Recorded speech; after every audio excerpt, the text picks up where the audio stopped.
Testing.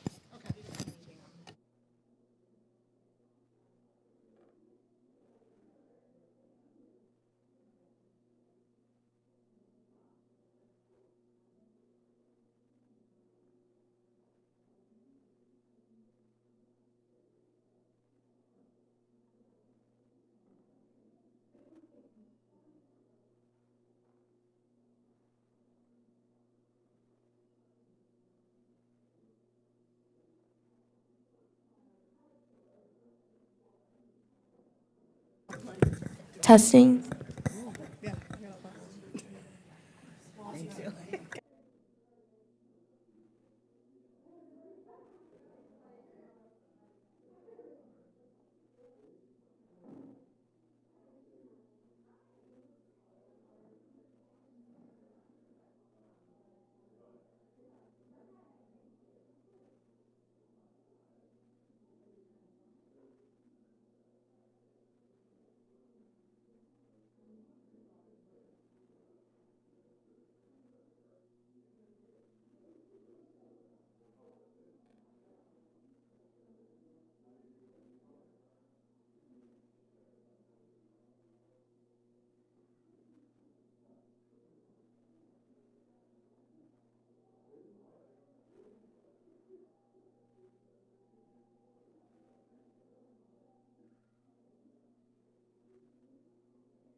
button, your talk button.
Testing.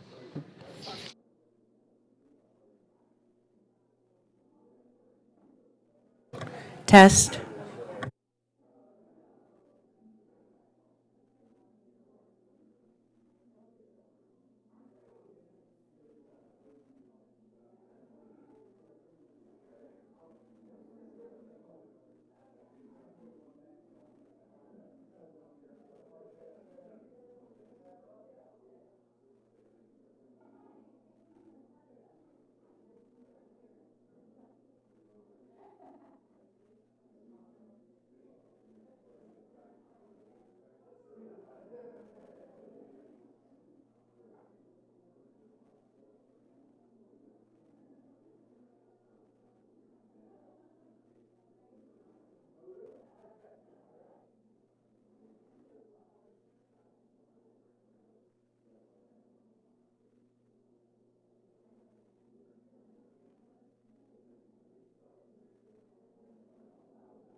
Before we get started, I want to recognize Representative Cisneros from the great state of California to lead us in the pledge and the prayer. Would you stand?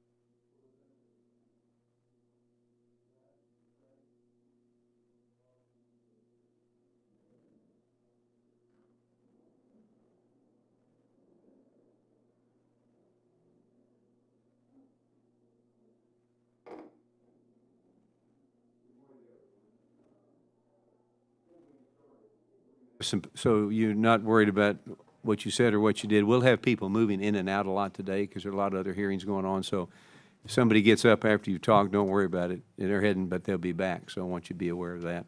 And I want to also say good morning to everyone. And I now call the Committee on Small Business to order.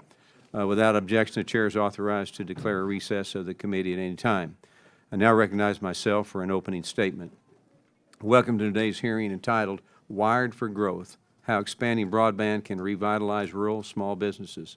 I want to begin by thanking our witnesses for being here today. And access to reliable, affordable broadband is not a luxury. It is a necessity for small businesses, families, students, and communities across America. It's rural areas in particular that broadband can mean the difference between growth and stagnation, and between new opportunities and being left behind. For years, we have heard the frustration from rural entrepreneurs who cannot compete on a level playing field because of slow or non-existent Internet service. They cannot expand their markets, streamline operations, or use new technologies. That divide is real and holds back small businesses and the communities they serve. This is why I've been proud to introduce legislation over the years that would eliminate the digital divide. Now, further broadband deployment must be free from political interference. That is why I am encouraged by the steps taken by the Trump administration to reduce red tape, lower costs, and accelerate broadband deployment, ultimately improving connective opportunities. But cutting through regulatory burdens that slowed investment and innovation for too long, the Trump administration is ensuring that rural communities finally get connected. President Trump promised to put America first, ensuring every American has the tools to thrive in the modern economy. So today's hearing is about listening to small businesses and rural providers who are experiencing this challenge. As legislators and advocates for Main Street in Washington, we need a better understanding of what is working, where the roadblocks remain, and how we can continue to build on the progress for small business owners, broadband providers, and local leaders. Our committee is committed to ensuring that rural small businesses have the same opportunities as those in our cities and suburbs. Broadband is a critical infrastructure: workforce development, education, and health care. Most importantly, it is freedom, freedom to innovate, freedom to compete and succeed. I want to thank our witnesses again for joining us today. You've come a long way, and I look forward to the discussion ahead as we work to ensure that rural America is not left behind in the 21st century economy. So with that, I'd like to distinguish our ranking member and acknowledge her for being here and leading, New York, Ms. Velasquez. Thank you, Mr. Chairman, for calling this crucial hearing. Rural small businesses play a central role in local economies, accounting for nearly 80%, 85% of firms and 54% of jobs in rural counties. However, they face unique problems requiring unique attention, one of which is access to broadband or high-speed Internet service. Essential activities that many Americans take for granted, like video conferencing, online banking, e-commerce, and most importantly, rely upon the high Internet speeds and capacity made possible by today's broadband infrastructure. It is this technology that makes new ideas and companies soar across the nation and the world, literally at the speed of light. But over 1 in 4 rural Americans have not been connected to broadband Internet infrastructure. The reason this gap exists can be found in the issues rural telephone deployment encountered about a century ago. Put simply, when faced with fewer customers per square mile and more difficult geography than American cities, large corporations find it less profitable to invest in rural infrastructure, be it phones, electricity, water, or broadband, and put their money instead in more densely populated, easier-to-reach places. This is why government spending is sorely needed to fill the holes in private spending. The previous administration made the single largest investment in this space with the bipartisan infrastructure law through the Broadband Equity Access and Deployment, or BEAD, program. BEAD is a generational $42.5 billion investment in high-speed internet service nationwide, specifically targeting the rural and tribal areas underserved by private industry and creating jobs in those areas to install and maintain broadband infrastructure. These projects were, by law, to be powered mainly by fiber optic cables, the fastest and most reliable broadband technology currently in existence. However, the Trump administration abruptly issued a policy notice upending the BEAD program, requiring grant applicants to quickly rewrite and resubmit their proposals within mere weeks. The biggest change to the program overturns its emphasis on fiber optic cables, the best technology around, in favor of an untested technology cornered by Elon Musk's Starlink satellites, citing cost savings. But I am concerned that the administration is missing the realities of satellites, namely that it cannot effectively match the speed, reliability, and capacity offered by fiber. I will jump at the opportunity to make BEAD projects more economical and improve this one in a lifetime investment. It seems like this change will make BEAD focus more on cheap work than on good work. In other words, President Trump isn't lowering these costs for rural America. He is selling rural America short. Rural small businesses deserve the same high-speed, high-quality internet service as any other business in the country and the world. That means the playing field we give them must be truly level. It is time for BEAD to honor the on-the-ground perspective clamoring for fiber projects. We must also consider the views of America's territory. So, Mr. Chairman, I request unanimous consent to insert into the record a written statement of the Puerto Rico Telecommunications Alliance. With that, I look forward to having a robust conversation today and thank all the witnesses for their presence. I yield back. Lady yields back, and now I would like to recognize Mr. Stauber from the great state of Minnesota to introduce his constituent, Ms. Kristi Westbrock, testifying before us today. Thank you very much, Mr. Chair, for the opportunity to introduce the Minnesota witness this morning. I am pleased to recognize Kristi Westbrock, who resides in Merrifield, Minnesota, located in my district with her husband and daughter. Kristi has served as a leader at Consolidated Telecommunications Company, headquartered in Brainerd, Minnesota, for over 17 years. Her work has been instrumental in expanding broadband access to underserved communities, reinforcing her passion for rural America, and ensuring that all communities, regardless of geography, have access to reliable and affordable technology. With a strong voice in the telecommunications industry and heartfelt commitment to community impact, Kristi continues to lead with vision, integrity, and a commitment to making a difference, which is why I am so pleased to have her join this committee today. Kristi, I thank you for being here, and I look forward to hearing from you. Thank you, Mr. Stauber. And our next witness is Mr. Jimmy Todd. Mr. Todd is the Chief Executive Officer and General Manager of the Nex-Tech based in Lenora, Kansas. Since 2014, he has overseen the company's operations and strategic growth while also serving as chairman of Nex-Tech's wireless and holding board positions with the Fiber Broadband Association and other organizations. Mr. Todd previously served as an infantry officer in the Army National Guard, as an aviation electronics technician in the U.S. Navy, and thank you for that service. So you earned a Bachelor of Arts in Social Sciences from Chapman University and a Master of Business Administration from the University of Portland. Our next witness here is Mr. Jeff Vander Werff, correct, Jeff?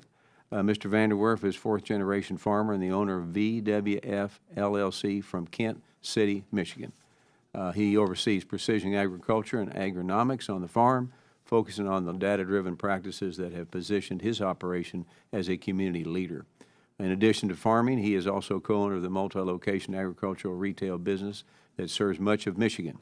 They offer specialized support for everything from apples to zucchini and crops in between. Does that taste good when you mix all that together? Huh? Mr. Vander Werff is an American Farm Bureau Federation member and studied crop and soil science at Michigan State University. And so thank you for that. And I now recognize the ranking member from New York, Ms. Velasquez, to briefly introduce our last witness appearing before us today. Thank you, Mr. Chairman. Ms. Karen Jackson-Furman is the CEO of West Kentucky and Tennessee Telecommunications Cooperative, or WK&T, a rural co-op serving West Kentucky, Northwest Tennessee, Southern Illinois, and Northern Alabama. Founded in 1951, to connect rural Kentuckians and Tennesseans to telephones, WK&T now also delivers high-speed broadband over roughly 2,500 miles and more than 33,000 network connections. Ms. Jackson-Furman has over 31 years of experience in telecom co-ops, including 9 years at WK&T, holding roles like CIO, CFO, and COO. As CEO, she has prioritized new strategic partnerships and pursuing state and federal grants to expand access to unserved and underserved communities. She holds a bachelor's degree from Southeast Missouri State University and an MBA from Southern Illinois University, Edwardsville. Welcome, Ms. Jackson. Thank you for being here.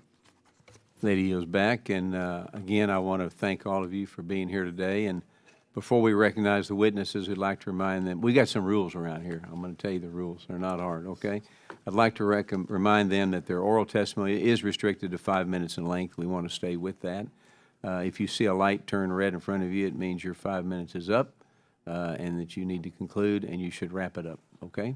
So with that in mind, I now recognize Ms. Westbrock for her 5-minute opening remarks.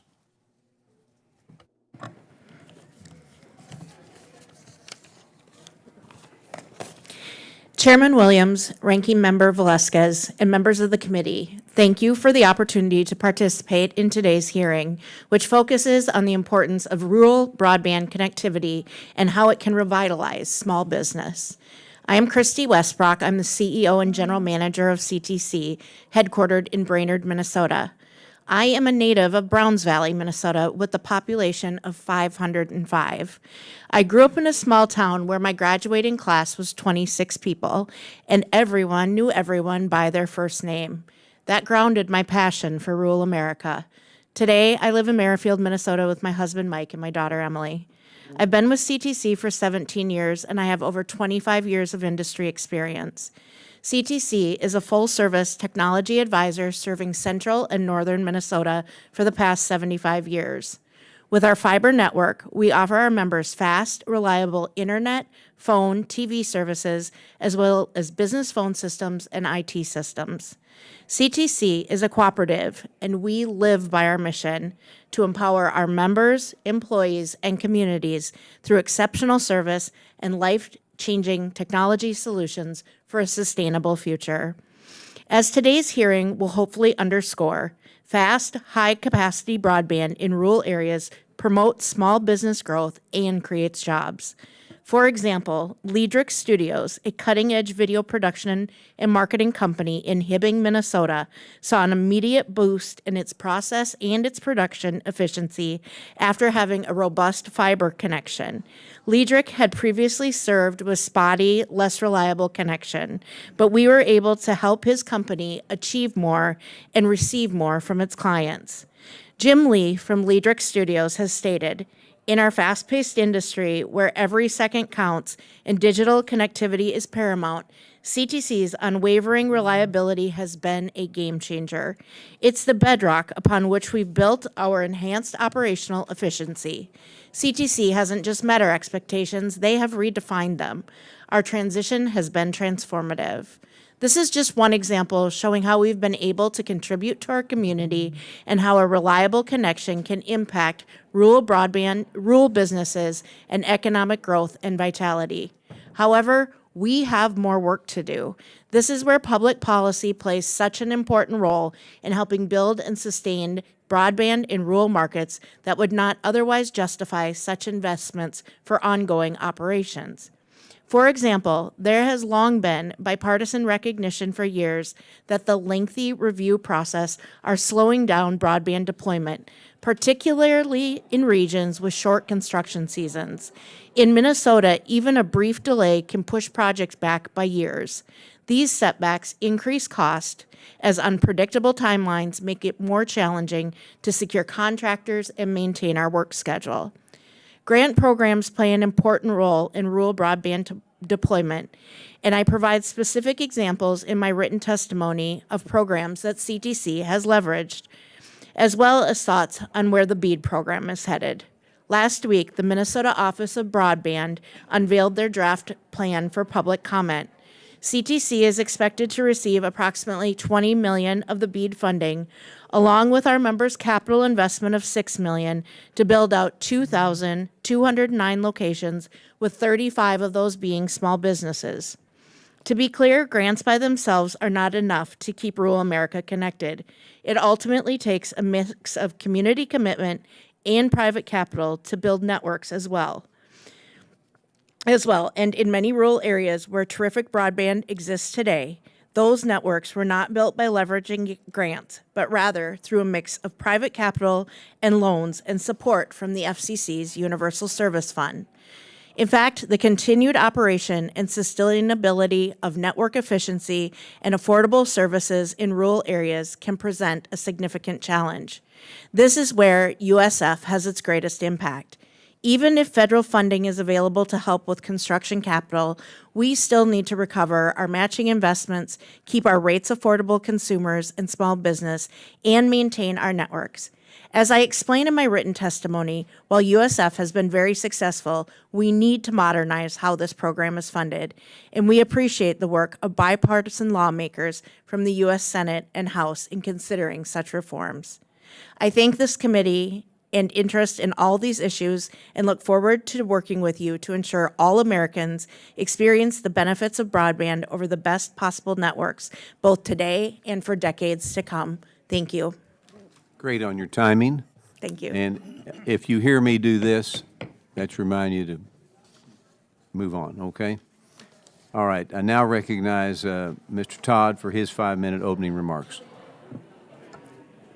Chairman Williams, Ranking Member Velasquez, committee members, I'm Jimmy Todd, CEO and General Manager for Nex-Tech, a rural cooperative serving 33,000 customers across 11,000 square miles in Kansas. I've been in the telecom and technology industries for about 40 years now, and have spent a lot of years advocating for fiber broadband, precision agriculture, and USF reform. I've had appointments to the Kansas NG 911 Coordinating Council, Team Kansas under the Department of Commerce, and the FCC's Precision Ag Task Force, where I was a co-author of the 2023 report. I'm a proud veteran of 21 years with the U.S. Navy, U.S. Army, and Army National Guard. And I'd like to share that, as we know, broadband is not a luxury. It is an essential economic infrastructure. And robust connectivity helps our rural communities attract new businesses, retain businesses that we have, support entrepreneurs, and help keep our young people in our rural communities. For agriculture, fiber infrastructure enables precision tools and ag tech that conserve resources, improve yields, and strengthen the supply chain for food. I'd like to share a quick success story about McCarty Dairy, who over a decade ago reached out to us. They were out 8 miles outside of our cooperative footprint, and yet they needed fiber connectivity to secure a contract with a national yogurt brand. Now, between where we served and their area, there was no one. We looked at this as an economic development opportunity, and we figured out how to make it work. With that robust fiber connectivity, they are able to monitor the health of 32,000 cows daily. The processing and condensing plants are controlled through fiber optics. The robots are used to milk 10,000 cows a day, and the impact is jobs created, family livelihoods sustained, and communities strengthened. Farming has transformed a great deal from the days where the single source of truth was the Farmer's Almanac to today's ag technology and data availability. Sensors, automated irrigation, drones, robotic labor all require fiber last mile infrastructure. And that fiber last mile infrastructure enables that last acre network that connects all of these activities going on in today's farms and ranches.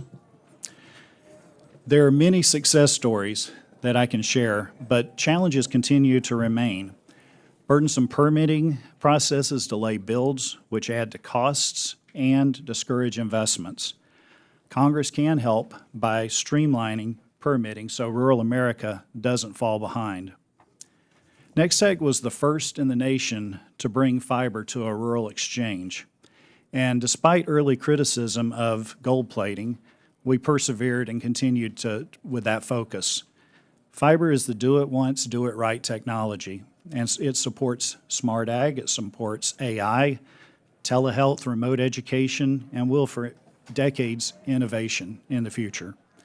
According to the Center for Rural Innovation, rural counties with broadband adoption above 80% see 213% higher business growth, 10% higher self-employment growth, 18% higher per capita income growth, and 44% higher GDP growth. Broadband adoption directly drives entrepreneurship, jobs, and community growth. Millions of Americans, however, are still unserved or underserved. I urge Congress to ensure federal broadband funding continues to prioritize fiber, the most reliable, scalable, and cost-effective technology. Further, if possible, cut the red tape so that we can see permitting reform as well as USF reform, because that will help rural America faster. Finally, ensuring affordability for all Americans is going to remain important. Thank you for the opportunity with the Small Business Committee here for this hearing and the opportunity to share with you. I look forward to your questions. I now recognize Mr. Vander Werff for his 5-minute opening remarks. Good morning, Chairman Williams, Ranking Member Velasquez, members of the committee. Thank you for having us. My name is Jeff Vander Werff. I am visiting you this morning from the state of Michigan, where my family and I operate an agribusiness and farming operation near the town of Sparta.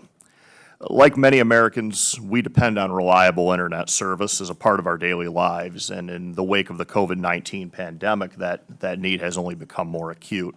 And I want to thank you for the opportunity to share some thoughts on this topic.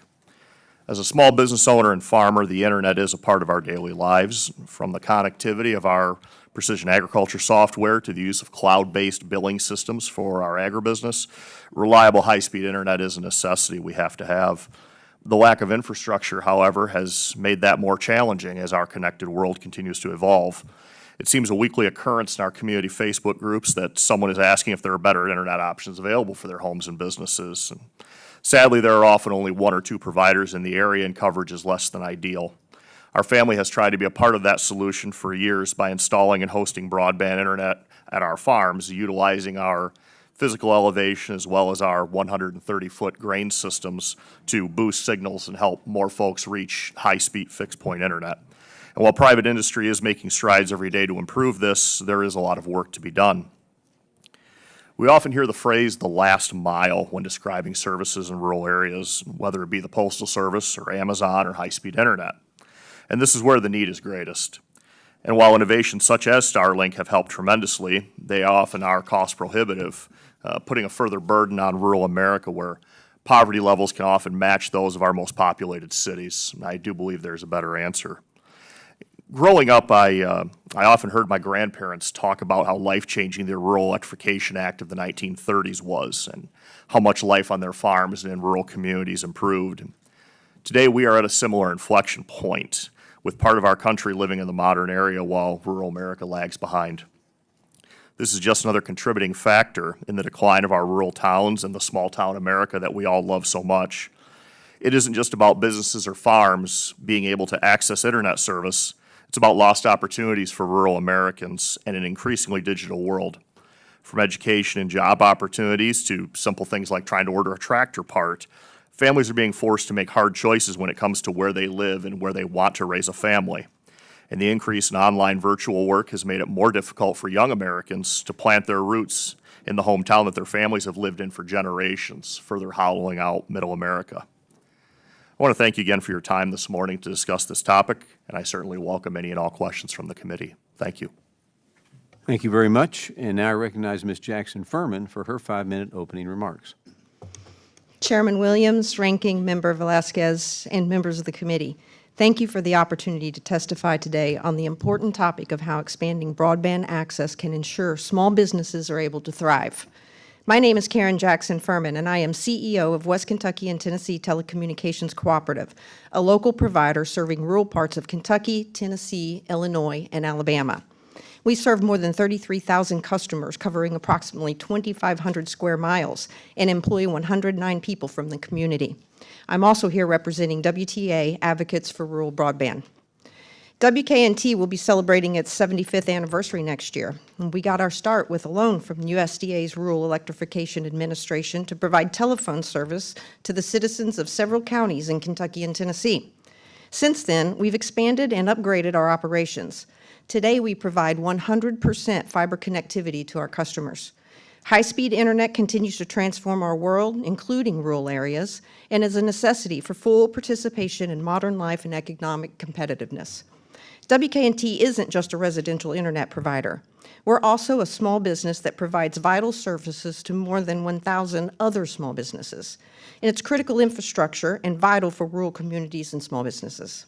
For example, Ralph Brothers Farms in Graves County, Kentucky has 24 poultry barns connected to WKNT's fiber internet service. The brothers are able to monitor the barns on a mobile app on their cell phones at any hour of the day and recognize problems immediately.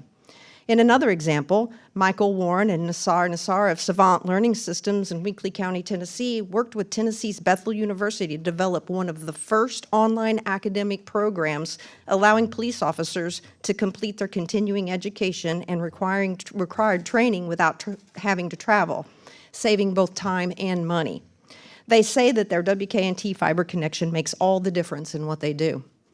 These are just a couple examples, but without a robust broadband connection, it's virtually impossible for a small business to make it in today's world. And if small businesses aren't making it, America's overall economy suffers. Last year, the White House noted that small businesses are responsible for more than 40% of America's economic output and 2/3 of net new jobs. And it's not just any connection that matters, but one that can support high bandwidth applications. At WKNT, we've chosen to deploy fiber because we want to make sure our communities are not just getting by today with good enough service, but that they have a high-speed, robust, scalable broadband network that will provide opportunities decades from now. And, as shared in my written testimony, connectivity to our buried fiber network during the destructive EF4 long-track tornado in December of 2021 was never interrupted, allowing emergency services to assist and potentially save lives. I'd be missing an opportunity if I did not give credit to several important federal broadband programs, without which WKNT would not be able to do what we do. We're able to build, operate, and upgrade our network, primarily because of the Federal Universal Service Fund, administered by the Federal Communications Commission. The principles of reasonably comparable service at reasonably comparable rates among urban and rural areas across the country has guided U.S. telecom policy for decades. The USF covers a portion of the costs of our network construction, but also ongoing operations, maintenance, and upgrades, so we can keep our network on pace with what Americans in more urban areas enjoy. Thankfully, the constitutionality of the FCC's USF program was recently upheld by the Supreme Court.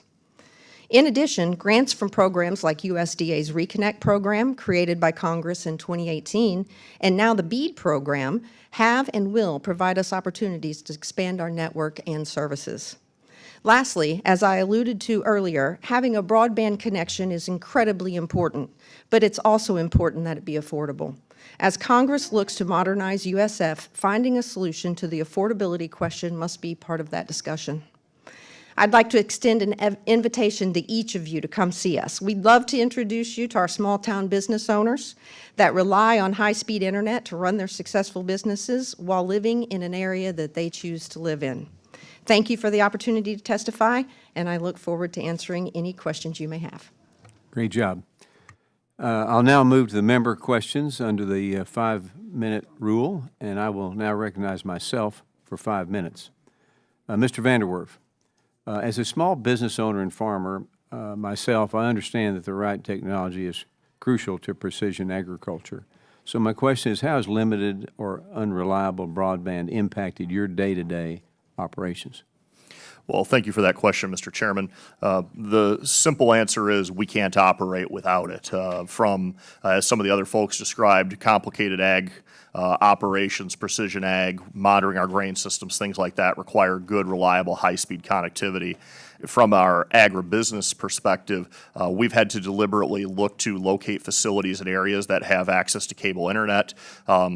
If we aren't able to do that, then we're stuck using fixed-point wireless or satellite systems, but it just increases our costs much more greatly on that. So it's definitely something that is a very, very critical part of the overall picture of operating a successful agricultural business today. Thank you. Now, this question is for both Ms. Westbrook and Mr. Todd.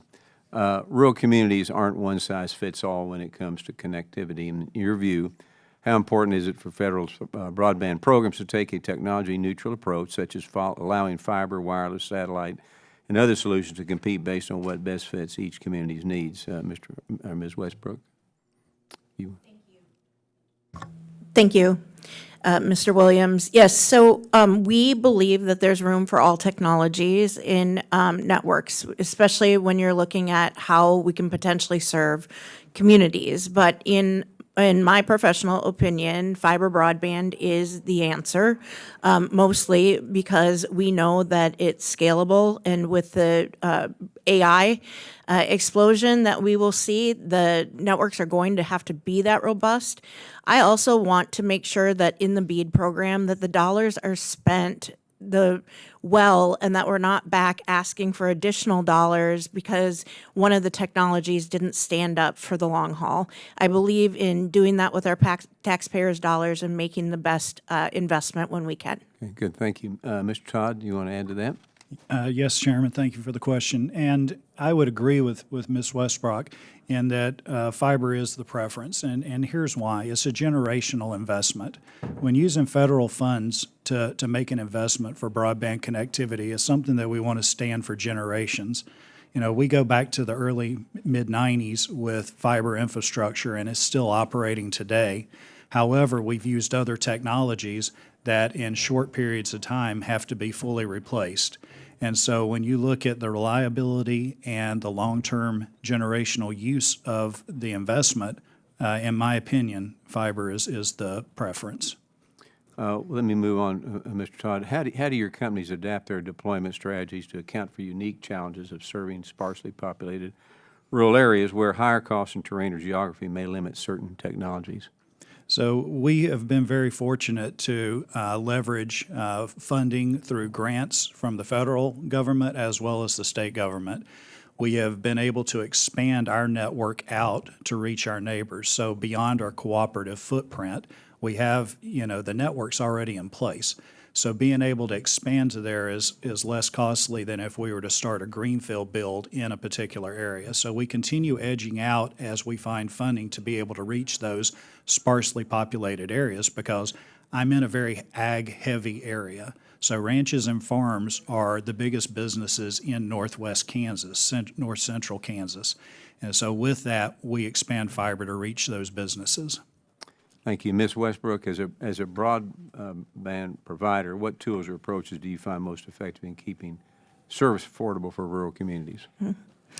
Yes, so from an affordability standpoint, we specifically were a user of the ACP program and found it extremely beneficial during COVID. And so keeping it affordable and giving the best technology solutions, we have to also leverage our USF program, the grants that we get, all of those pieces, because that drives to the affordability and the ability to offer the best services to our members for that price. In limited time, Mr. Todd, what challenges have you faced with current mapping efforts? With mapping, they continue to improve, but they tend to be a snapshot in time. Not all information presented is always accurate. It's probably worse on the mobile wireless side than it is on the fixed side, but there are improvements that we have seen in recent years, and we hope to see continued improvements in mapping. All right, thank you. I yield back my time, and now I recognize the ranking member for 5 minutes of questions. Thank you, Mr. Chairman. Ms. Jackson-Furman, why doesn't rural broadband receive as much investment from private industry as more urban areas? Because it's a very high-cost area to serve, and it's very sparsely populated. For instance, we serve 13 customers per square mile, and that drives the cost up and makes it very expensive and less profitable. So there's no question that federal funding is needed to fill the gap. That's right. Ms. Jackson-Furman, can you briefly walk us through the pros and cons of using fiber and satellite for broadband? Sure. Thank you. Fiber is scalable, it's reliable, and it's faster than satellite broadband. Right now, the upfront costs to deploy, I know, is a point of contention right now, but once the fiber is in the ground, it's scalable because just the electronics on the end of the fiber need to be upgraded to provide the needed bandwidth for the future. Satellite deployment, they share spectrum. There's only so much spectrum, even if you launch more satellites. It's a shared spectrum resource amongst different spectrum or satellite providers. So the throughput is not what it is with fiber. And then we have the issue of needing to replenish the constellations every approximately 5 years with satellite, and there are unknown environmental concerns with those satellites coming back down and different things like that we don't understand yet. In fact, a recent study finds that satellites fall below broadband standards when more than a handful of users connect within a square mile. Mr. Chairman, I ask unanimous consent to insert the study into the record. Ms. Jackson-Furman, should satellites be the exception, not the norm in the BID projects? Yes, ma'am, I agree with that. I think that satellite has a place. Many times it's on mobile RVs and in boats, maybe very remote hunting lodges where there isn't a lot of infrastructure, which those are far and few between. But I think that there's a place for all the different technologies.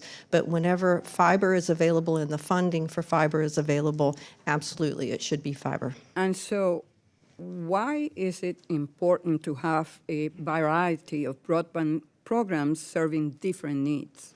The programs that I'm familiar with, Reconnect, Community Connect, BEAD, USF, they all have different purposes.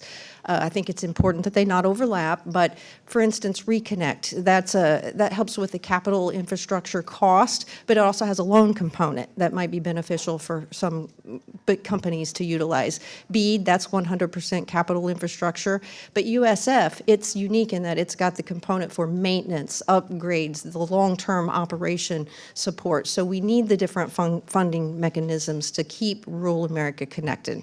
And it will help expand rural broadband beyond what a single program could provide. Yes, that's correct. I agree. How does the Universal Service Fund, USF, keep your rates affordable and your models sustainable? Well, it does in that it keeps rates affordable because of the subsidies that we receive. It's a cross-subsidization so that the urban areas and the rural areas can have comparable services for comparable rates. And so anybody in this room that has a cell phone helps contribute to that fund. And then the funds are redistributed so that rural America can benefit and stay connected just like urban areas. So it is paramount in keeping rates affordable. Thank you. In June, the Supreme Court rejected a challenge to the USF funding mechanism, letting the FCC continue its programs. What does that mean for co-ops like yours? It means everything. It allows us to stay on cutting-edge technology.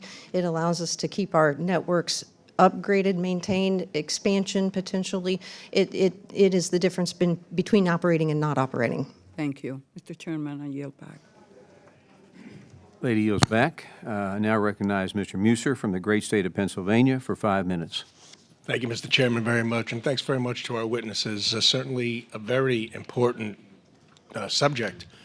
I travel my district, I travel my state, and sadly, here in 2025, maybe 20% of my district has very poor broadband service, and it's ridiculous.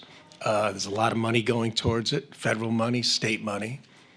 The management of it is awful.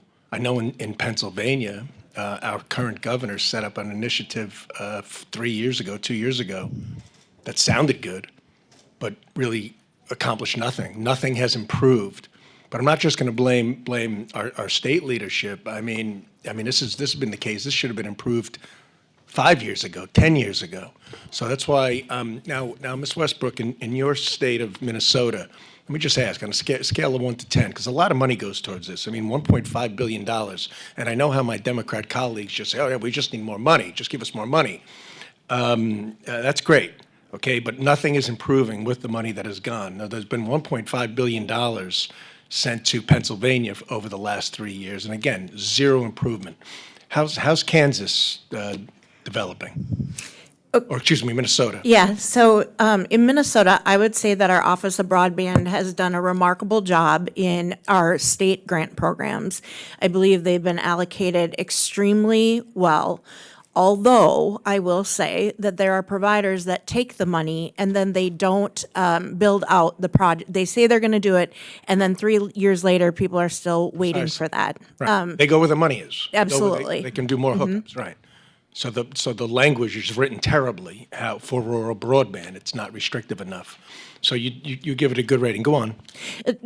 I give our office a good rating. I would say this, that we have to be very careful, again, of who's getting that money. If you look across the country in rural communities where there are cooperatives and family owns that are local to those communities, that money is being spent correctly. When you start looking at how it goes into certain corporations, that's when things start to stray a little, in all honesty. And so, Thank you. Yep. Mr. Todd, same question. In Kansas, the KOBD has managed federal funds that have been allocated to the state. And I would say a majority of those programs or projects have been fiber-based. Now, I won't say that all of them have been fiber-based. I would like to say that were the case. The fiber infrastructure is what will last, and that's what makes the difference. Is that more money? Is that a lot more money? It does cost more money, yes, sir. And in order to reach customers that are not connected, I understand the need for fixed wireless or other means, just as was described earlier. But at the end of the day, whenever a fiber project can be funded, that makes the difference. Okay, Mr. Werff, I'm going to get to you in a second. What else is holding it back besides the misallocation? You know, there are some that say the prevailing wage issues in states like Pennsylvania, some of the deregulation that's taking place under the Trump administration should improve things. Mr. Werff, I'll turn to you with that. What are the issues standing in the way besides the misallocation of federal funds and state funds that truly are allocated for rural broadband? Well, Congressman, I'm not a person who installs rural broadband, so I can't speak too much to that. But from the boots on the ground perspective as an end user, I think it's just the complexity of it. People have mentioned terrain. In a lot of parts of Michigan, it's very hilly, and so point to point becomes more of an issue. And it's just a matter of getting those projects funded, getting these things going, and getting the cable into the ground, for lack of a better way to put it. And we have the same issue in my district, the hills, it's what you hear, and that's where, of course, fiber would come in and overcome that issue. Is that your thought as well in Kansas? Well, fortunately, we don't have the mountains to deal with in Kansas. Right. We have the Flint Hills in the eastern part of the state. But quite honestly, fiber does overcome those challenges wherever you can deploy it. Okay. Ms. Furman, you have anything to say on this broad question? Sure, I'll just add that we're working in 4 states, Illinois, Kentucky, Tennessee, and Alabama, and I commend all 4 broadband offices for working very, very hard. They've been given a hard task, and they've worked very hard to execute. A few of the things that we run into that cause delays are occasionally permitting issues, railroads especially, sometimes, and I'm absolutely for environmental review. Sorry, thank you. I've run out of time. Oh, I yield okay. back, Mr. Chairman. Thank you. Back, I now recognize Mr. McGarvey from Kentucky for 5 minutes. Great state of Kentucky. Thank you, Mr. Chairman. I want to first welcome my fellow Kentuckian, Miss Jackson-Furman. Thank you for being here today, and welcome to the Small Business Committee. I'm really grateful for all the work that you're doing to expand broadband access in the Commonwealth of Kentucky, especially in our hardest to reach places. So thank you for that. This is a pretty bipartisan issue, I think. I know that everybody in America wants reliable, affordable connectivity to the internet. As a parent, where school just started, literally everything your kids now do is online. This is not a want, this is a need to have affordable connectivity throughout this country. And it wasn't so long ago that Democrats and Republicans actually came together and worked on this with the Affordable Connectivity Program, which gave internet access to 1 in 4 Kentucky families and 23 million households across the country. But the Republicans did let that program expire last year, and I still hear from constituents for whom that program was a lifeline, a connection to their doctor, to their school, to their kids' activities, to homework, to work. That's now gone. So Republicans and Democrats came together and created the BEAD program too, which Ms. Jackson-Furman correctly noted in her testimony will bring broadband to 2,100 underserved Kentucky locations. This is what BEAD was designed for, making it easier for co-ops like WK&T to go into the hardest to connect places and deliver on that last mile.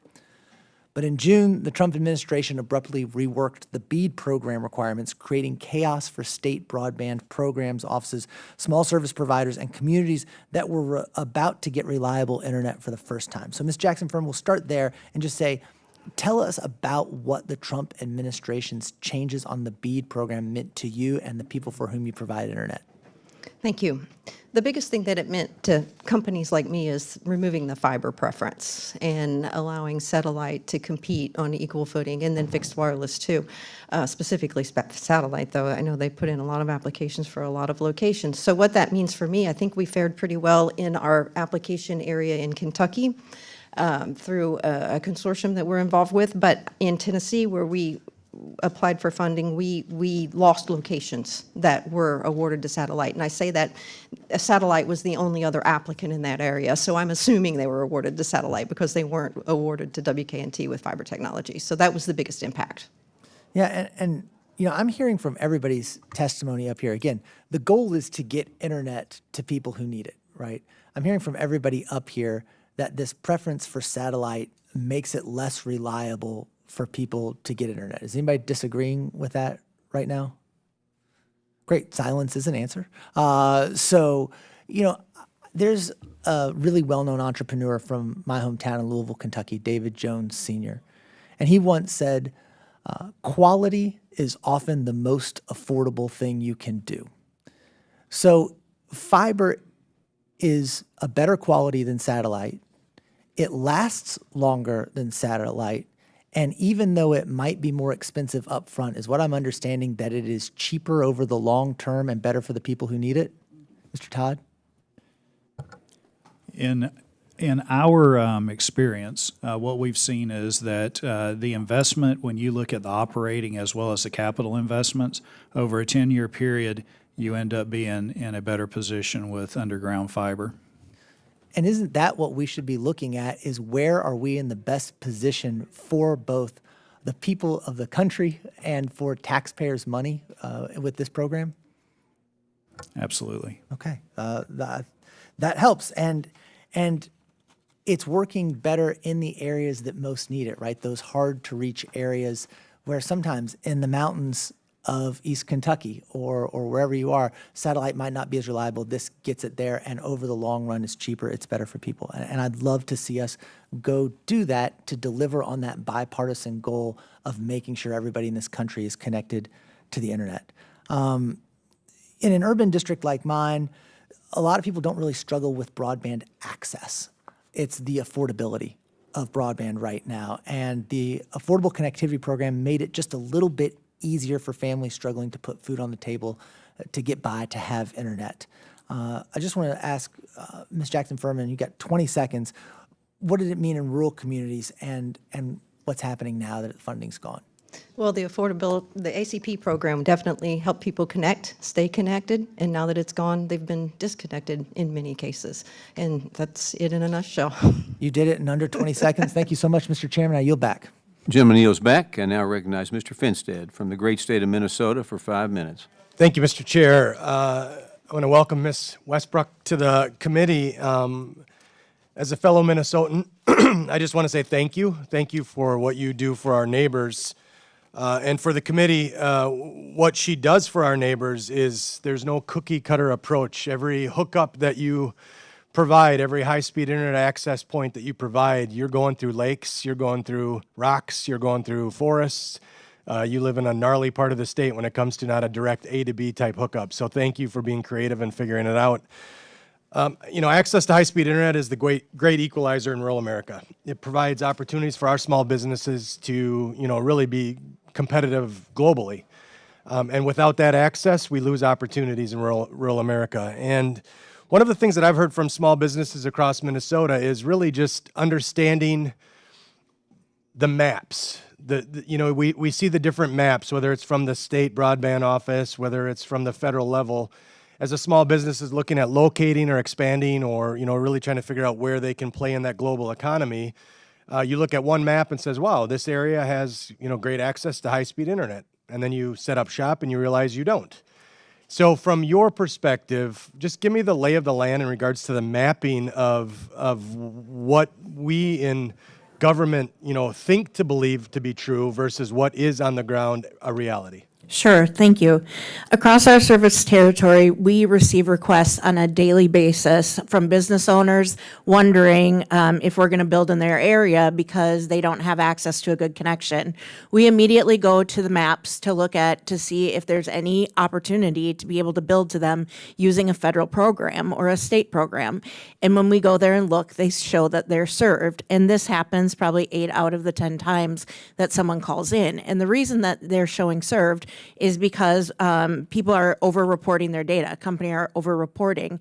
And at specific locations, they may serve someone in that area, but they're reporting the entire census block. And so for us, I would say we really are worried that this money is being spent and grant programs are being created based on incorrect data. So on that point, where does the buck stop for the over-reporting, the inaccuracies? Because, to a certain extent, if you were an outsider looking in, you would say, well, that's a bunch of malarkey. That's fraud. That's misrepresenting where the federal dollars are going, and it's not the reality that we see. So where does the buck stop on that? Sure. So I think that the buck has to stop on that. We need to put serious consequences in for chronic over-reporting on this map data, because until that happens, I don't see it getting corrected, because what it does is it opens up those areas then for a provider like us to come in and use federal dollars to be able to build in that area. And those providers don't want that to happen. So as has been stated earlier, I think this issue is a very bipartisan issue. I think you'll see support on both sides of the aisle. I think where we can probably really hone in to make sure the dollars are getting to where they need to go is if we just start with the maps and be honest with ourselves about, we're not just going to keep throwing money against the wall and relying on maps that aren't accurate. Because at the end of the day, if you are in that area that the map says you're getting the service, but in reality you're not, we're throwing good money at bad. And so I think that's one area for us to start. I hear it from our small businesses all the time that they, depending on what map they look at, they say they're covered, but the reality is they're not. And it has to be frustrating, not just from a small business perspective, but for a provider like you that's trying to do well and trying to really get to that farmer at the end of that 3-mile gravel road that on paper might say they have service, but they don't.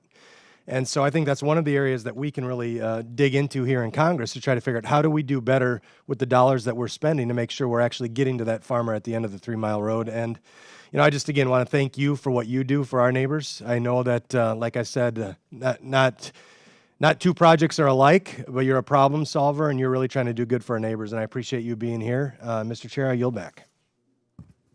Gentleman yields back. I now recognize Mr. Cisneros from the great state of California for 5 minutes.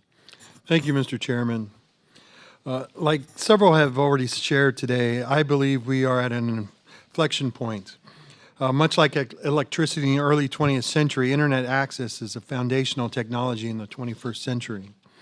Every house and small business across this great nation should have access to the internet, not just in urban communities, but in rural communities too. This is becoming more important as our country increasingly relies on the internet for information, economic growth, and communication. Just earlier this year, the Trump administration attempted to eliminate many Social Security services over the phone, essentially pushing seniors in rural areas to rely on the current access to internet or travel long distances to a field office. This highlights how access to broadband is not only critical for small businesses, but for the broader communities. For small businesses, there is no doubt internet access can foster growth and enhance capabilities to succeed in this digital economy. I am eager to work with my colleagues across the aisle to ensure all Americans have access to high-speed and affordable broadband. And with that, Ms. Jackson-Furman, I'd like to ask you, the private sector plays a key role in building out broadband access. Do you have any notes for this committee on how the federal government can accelerate private investment or improve collaboration within the private sector to ensure underserved areas have the access to internet they need? I think that private investment is extremely important. I know that we have had many collaborative efforts with local governments. We've had partnerships with local counties, local municipalities. It all comes down to money. But I think that the private investment from co-ops and other companies coupled with these other local investments are what really makes it work whenever there's a lack of federal funding. All right. So how can we use the federal funding that's out there? Is there any changes that we need to make to the current system right now to help the private sector continue to invest in this? Well, I think making the funding available is key. I think that's kind of what we've heard across the panel this morning, making the funding and the different funding mechanisms need to remain because they all have different goals and they contribute to the success of connectivity in rural America in different ways. So continuing the funding, the USF programs, the Reconnect programs, make sure the BEAD money is allocated and spent and put into service, those are all very important to get rural America connected and stay connected. All right. Thank you very much. Mr. Vander, your parallel between electricity and broadband is exactly what I was thinking when I heard the topic for this hearing.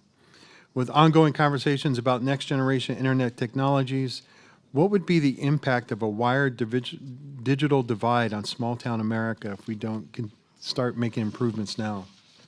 Well, thank you, Congressman.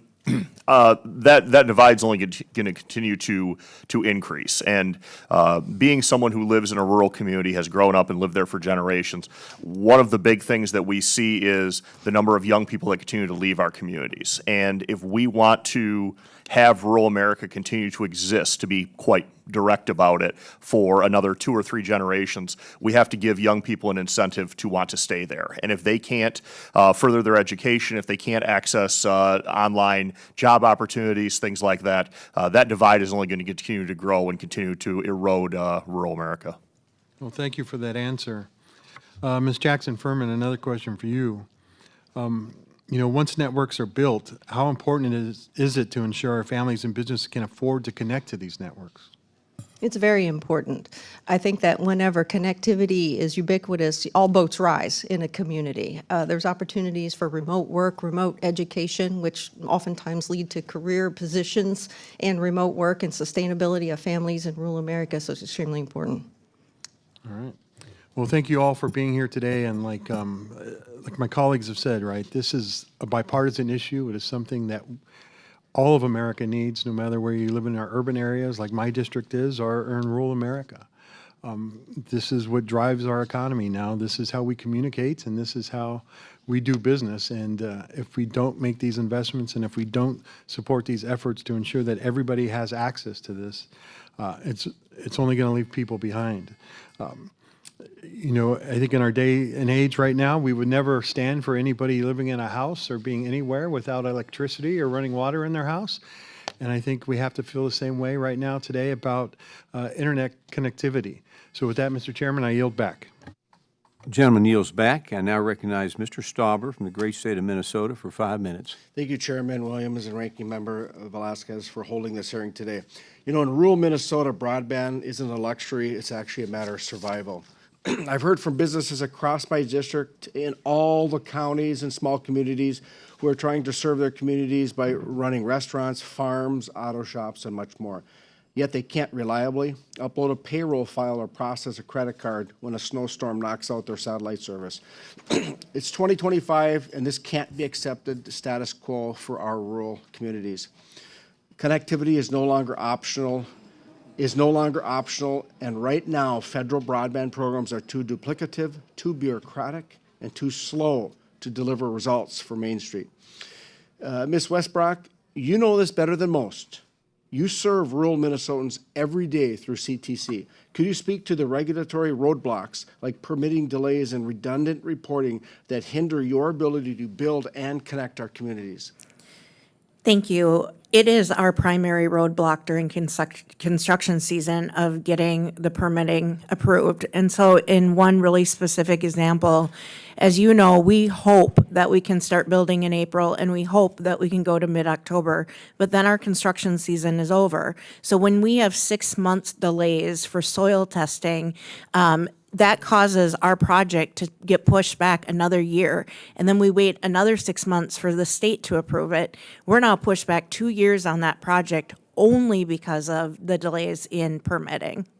And the 2 years, it becomes more expensive every year you delay. Absolutely. Great.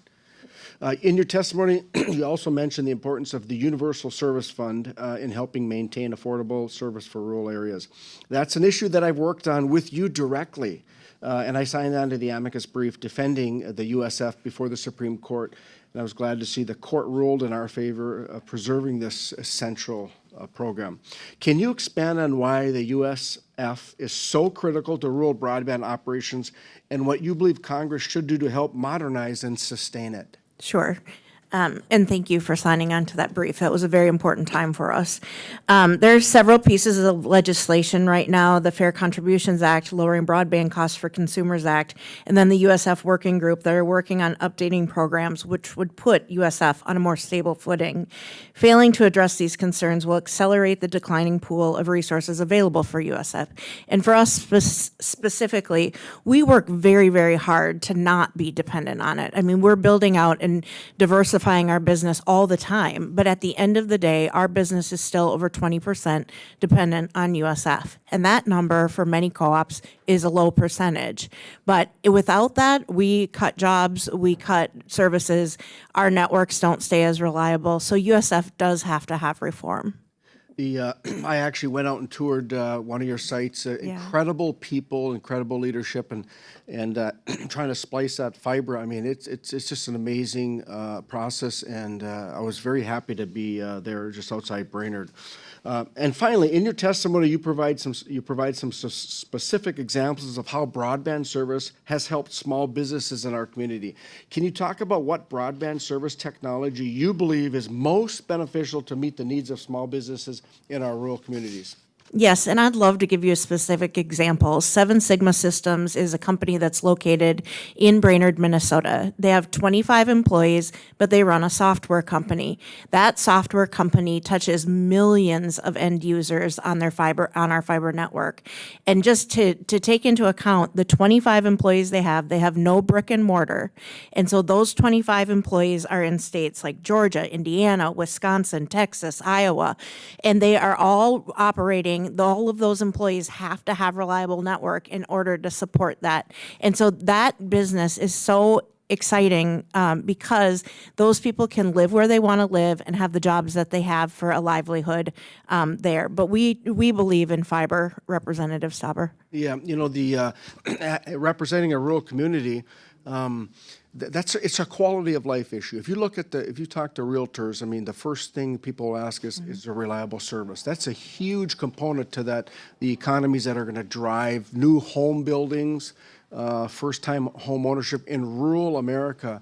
I remember we held a hearing in Scandia, Minnesota. We talked to a business owner who said he would have never located there had he realized there wasn't the reliable service. So we can't hear that. Small businesses are the engine of our economy, and you help make our economy better by laying that fiber so we can go into greater America and enjoy our quality of life. So, Mr. Chair, that's it, and I yield back. Thank you. Gentleman yields back. I now recognize Dr. Morrison from the great state of Minnesota for 5 minutes.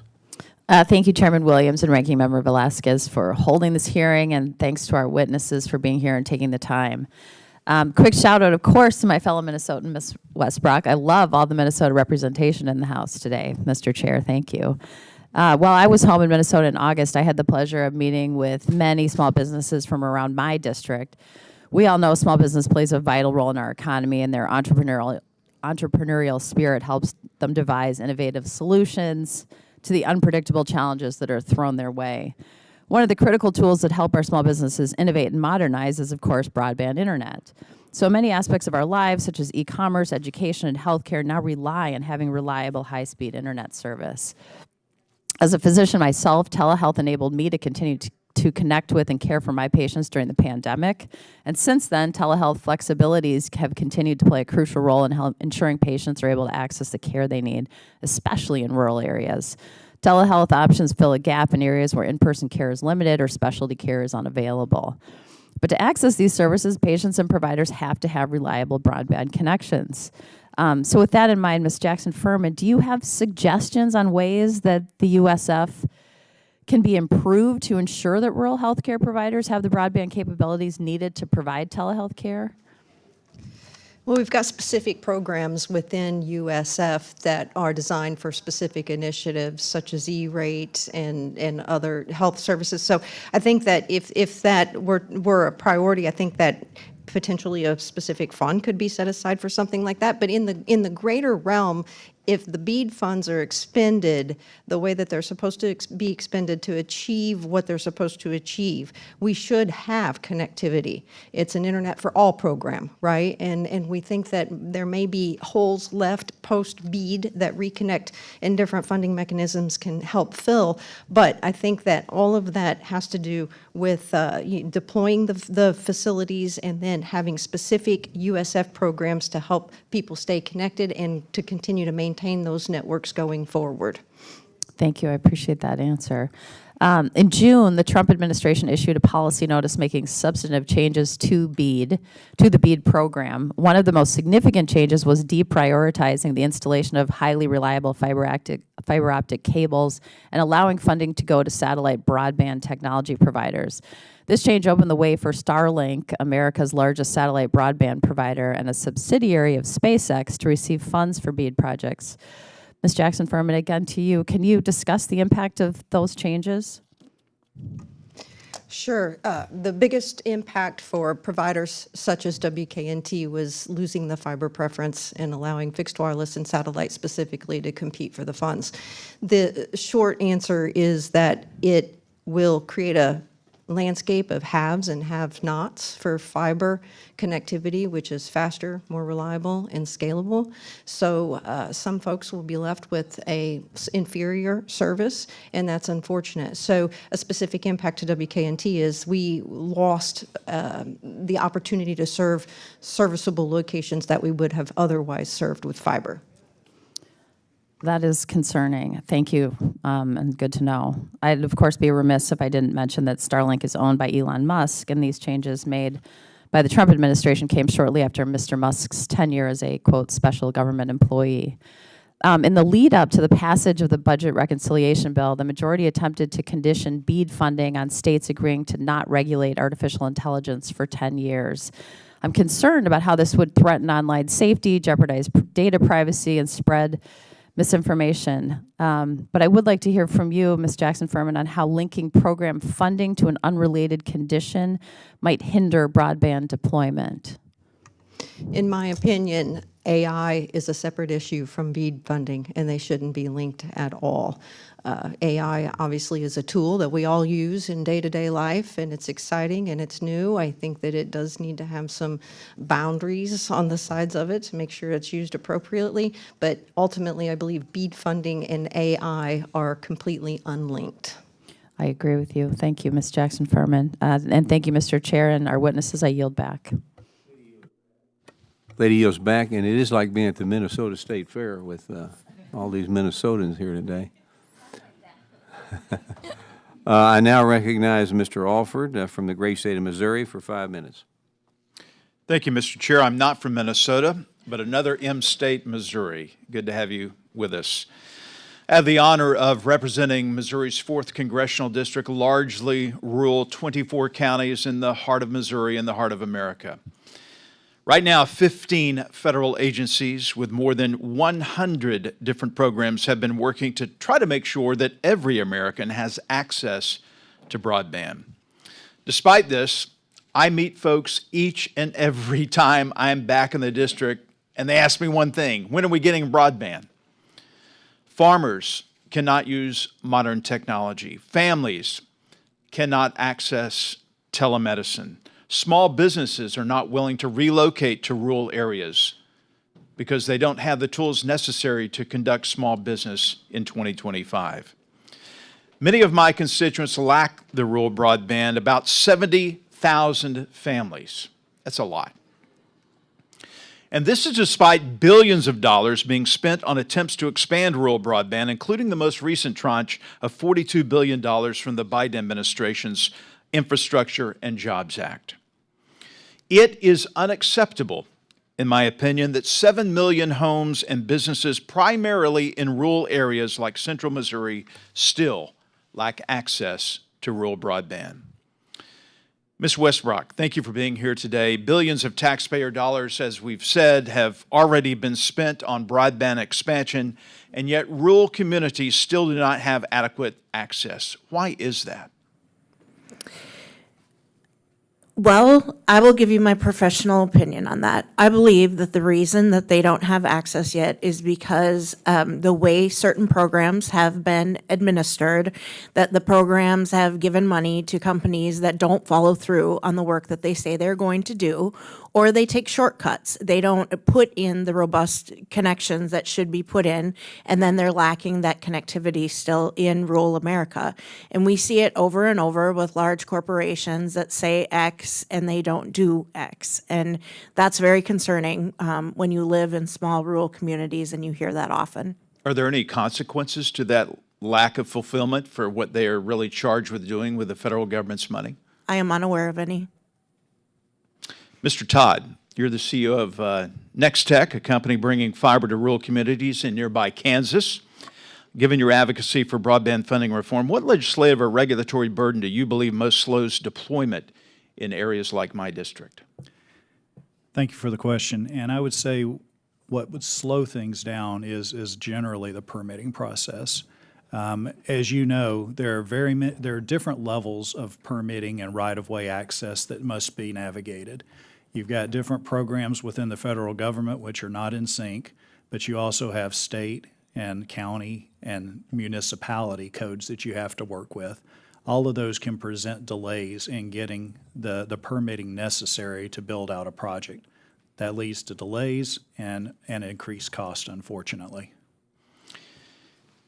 As I stated, more than 100 programs have been set up to try to get rural broadband to everyone. Can you explain how a streamlined effort could help providers and their customers in rural communities? I assume some of this would be overcoming some of these regulations that are stifling the growth of expansion.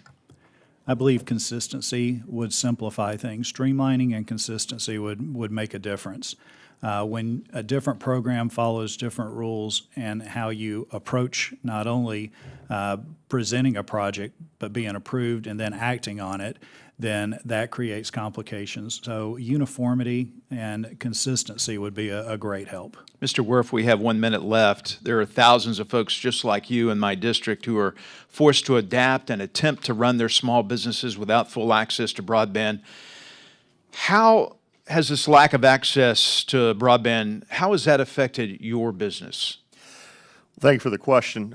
We've been fortunate so far that we've been able to locate facilities and locate people in areas where we have access to at least something as far as broadband goes. But an overarching part of this conversation is not just broadband, but cellular access. Because oftentimes, for example, our billing and software and everything for our ag retail facilities, those orders are all taken on iPads. So either it's a hotspot or cellular connectivity, but the software itself is based in Illinois and operates all on cloud. So we can't operate without high-speed, reliable internet. And so occasionally that forces us to reconsider where we want to locate a facility. Thank you. Thank you all for your answers and for being here today, and I yield back, Chair.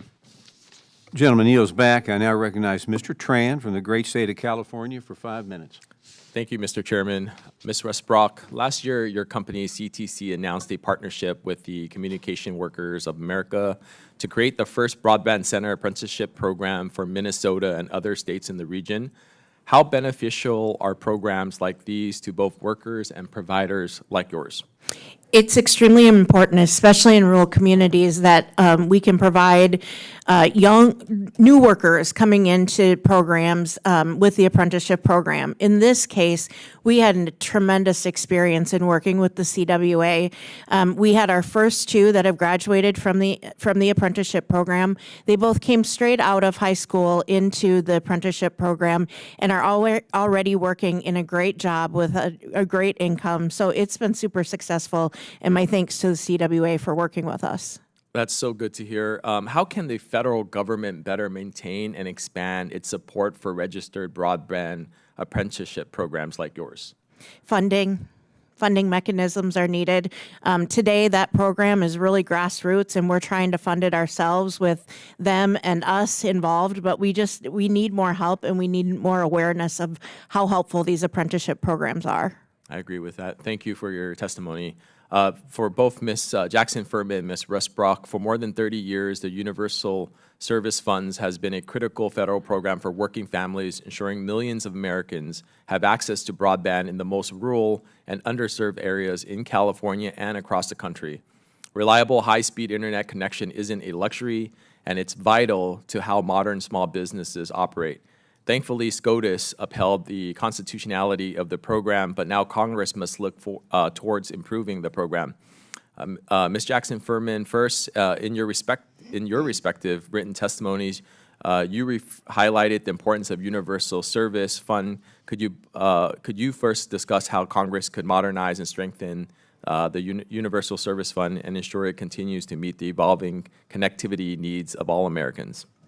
Yes, thank you. So the major modernization does need to happen in the funding mechanism piece of that. So the base needs to be broadened for who contributes to the fund. Right now, the majority of the funding comes from long-distance services on voice bills, and that pool of revenue is ever retracting. And so the FUSF factor is exceeding 36%. Some think it'll go to 39% for the fourth quarter of this year.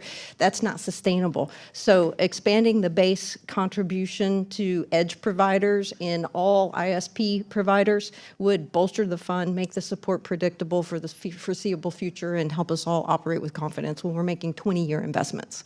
Amazing. Ms. Westbrock, anything to add?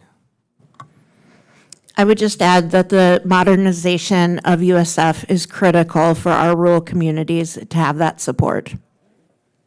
Thank you so much for your testimony and for all the witnesses for being here. Mr. Chairman, I yield back. Gentleman yields back. I now recognize Mr. Downing from the great state of Montana for 5 minutes. Mr. Chair, thank you very much for holding this. Thank you, witnesses, for being here. My home state of Montana is one of the least densely populated places in the country. We have really, really long roads. And we lag behind the rest of the country in broadband access. Only 73% of our households have access, which is below the national average of about 95%. This lack of access sets back rural job creators competing in our modern economy. Reliable connection to the internet is crucial for small businesses to market their products, to recruit talent, and effectively run their operations. So this one to the whole panel. From your experience, both as broadband providers and as rural business owners, what impacts have you seen broadband expansion have on making rural small businesses more viable for outside investments? And I'll open that to the panel. Ms. Westbrock? Yes, I'd like to specifically talk about NatureLink, which is a company that is in our service territory. They're a small resort, and they have the ability to hold corporate functions there. When they went into that area, the services that were there weren't what they needed to attract those large conferences to their resort. And so once we got the connectivity there, they were able to start booking those, and now we're bringing in those dollars into our local economy. Thank you. Anyone else? Mr. Todd? Thank you, sir. With regards to entrepreneurship, we've seen the ability for young people or folks that are interested in starting and growing a business facilitated by fiber broadband capabilities. And without that, they would be somewhere else. They choose our area because of the infrastructure that we have, the connectivity that they can have access to. So small businesses grow, entrepreneurs are able to start businesses, and it just continues to benefit the community as a whole. Right. Thank you. Mr. Vander Werff? Thank you, Congressman. I think the thing to recognize from my perspective on this issue as a small business owner, oftentimes when we think about business growth with internet connectivity, it's sort of the big sexy things like starting an e-commerce business or a web-based business. But in reality, it's your local HVAC contractor. It's the local lumber yard simply being able to go on LinkedIn and look for employees. It's being able to run payroll software. It's being able to order parts and services off the internet. It's not necessarily a necessity to have for a business to be able to create a digital storefront. It's just a necessity of having a cloud-based business. I mean, you can't even get QuickBooks as a desktop software anymore. It's all cloud-based. Right. And if you don't have some kind of 5G or higher connectivity, it's not going to work. Right. Something to add, Ms. Jackson-Furman? We had a seed company that was a large user of our data services, and they attracted outside investment, and they were bought by a much bigger company, a worldwide company. So that's opportunity. That brings opportunity for folks to grow when they have access to the worldwide stage through our fiber connectivity. Right, I appreciate that. It's important to me that we have access for entrepreneurs that are in less served areas, which is, a big part of my state, making sure that we have, the connectivity and can attract the financing, because that's obviously a key part to that. So, I introduced earlier this year the Expanding Access to Capital for Rural Job Creators Act, trying to solve some of these problems, but a big part is this connectivity as well. But in the interest of time, I'm going to move on to a different topic on, the impact of broadband on farming. Farming is a crucial sector in rural economies across our country, including, in Montana. I'm in the central and eastern part of the state. Small farmers and ranchers are increasingly reliant on high-tech methods and machinery in order to remain competitive. Precision agriculture tools like, GPS, autonomous equipment, drones, soil sensors, all these depend on broadband for accessing data and operating effectively. So I'll start with Mr. Vander Werff. Has unreliable broadband limited your ability to adopt these tools on your farm in rural Michigan? It's created challenges for us to do so. You have to remember, when we are creating data out in the field, we're creating terabytes of data at a time. Mm-hmm. And that data, even if it's remotely uplinked to a cloud-based server, as a lot of it is, you then have to be able to access that. So even if I have great connectivity through cellular on the equipment, I still have to have a broadband connection at my office, or this data is useless to me. Right. We're seeing more and more demand for this. And unfortunately, I could go deep into this, but I've run out of time. So on that, Mr. Chair, I yield. Gentleman yields back. I now recognize Ms. Goodlander from the great state of New Hampshire for 5 minutes. Thank you, Mr. Chairman, and thank you to our witnesses for being here today for this important hearing.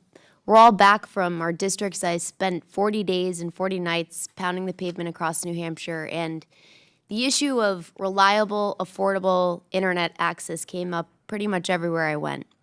in conversations with family farmers, and I'm grateful that you're here today to help us dig in on that front. Rural entrepreneurs, small businesses of all kinds. And, you know, in New Hampshire, in my district, a lot of the challenge comes from, we see just a situation where we've got weather-dependent reliability when it comes to the internet.